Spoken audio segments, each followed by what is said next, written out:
Lord. Man, saying sub. I know, but I didn't want to hear. Family is beefing. Right, Michael, you are very Just don't disregard that. What? That family beef. No, I'm not disregarding it. I'm just saying I don't want to dive into. Okay. It ain't my place. Go get set up. Get the girl. Get set up. So Graham has said, listen to this, said he regretted talking to the media about the situation. Michael, you are very concerned about this situation. So are they trending towards another implosion? This looks as if they are trending towards another implosion. And I want to say this, guys, because I know Paul. You know, Paul. We were talking about it in the meeting, and Paul. You know, Paul said you can do this, and we brought up Kobe and Shaq. You don't have to like each other to play with, to play together. Right. And you don't have to be the best friends to play together. Right. It happens. And he's right in basketball. He's right in baseball. We saw Reggie Jackson, Mr. October, and they probably still fight him and the manager, and they still won. But it doesn't happen in football. You'll never, ever win a Super Bowl not liking each other. At these two positions? Because there's... Especially at these two positions. Because you definitely had teammates that you didn't like. Who? You! Yeah, but that's not what he said. Right, but I'm talking about... He said these two positions. Right. Well, I ain't never not like my quarterbacks. Some of them weren't good. That he's talking about the wide receiver quarterback combination. Because neither one of these can have the kind of success without the other. Yeah, my quarterbacks, even though I might chew on their ear a little bit, at the end of the day, we was always cool. I can get every last one of them on the show, and they'll tell you, the sweetest dude ever. I had a different type of passion. Don't you look at me like that. But they understood that, and they understood who I was. Troy would say the same thing. Troy said the same thing. When Troy talked about... You said sweetest dude ever. You should, like... Right. The sweetest dude ever. You. Absolutely, 1,000%. When we get some of them on there... When we get some of them on our show, y'all can ask them questions. What Michael is saying and what Paul is saying, teammates-wise, now you asked me, was there teammates that I couldn't stand? Yeah. Yes. But not your quarterback. But not my quarterback. But they were on defense. But they was on defense. So it's not interconnected here. They were on defense. Right. You can have that. Nobody liked the kicker either. No, but the kickers are cool. You can mess with the kicker. It's just impossible at this level to have success. We see it every week. The game turns on the littlest, the smallest of things. And now you're saying these two guys aren't on the same page. There's no way that you can have success without these two guys. So when you brought that up, all my quarterbacks was cool, right? But there was a quarterback that I had once upon a time as a professional. And he, much like Jalen Hurts, at times wouldn't pull the trigger, even though I'm wide open. But he made a mistake, a very crucial mistake. I happened to be running 218, which is a hitch and a corner route. And I remember it like it was yesterday.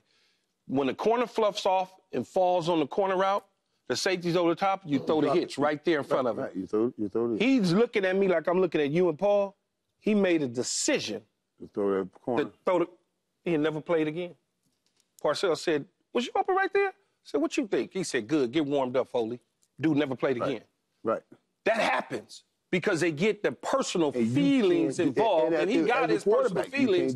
He got his personal feelings involved because of how my attitude was, and he didn't know how to handle that.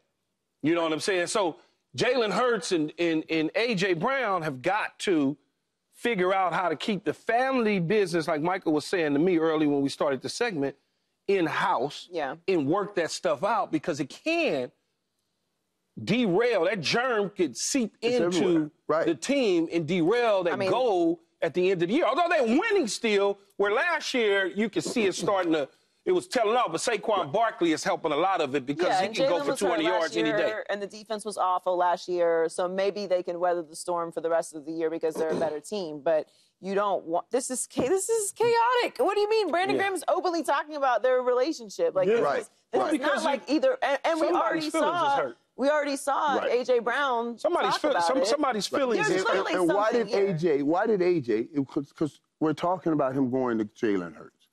I find it interesting. Why did they not have those conversations? You know, is AB is he thinking that it's not just my quarterback, it's my quarterback and my coach and all of these things. Now you go back in the locker room and start having conversations with other people. That's how this thing starts imploding, and that's what I'm worried about. And no matter what, your boy can't tell me, well, I assumed something about their friendship that wasn't right. Let me tell you something. I'm here, we here all the time together. I ain't assuming nothing about your relationship.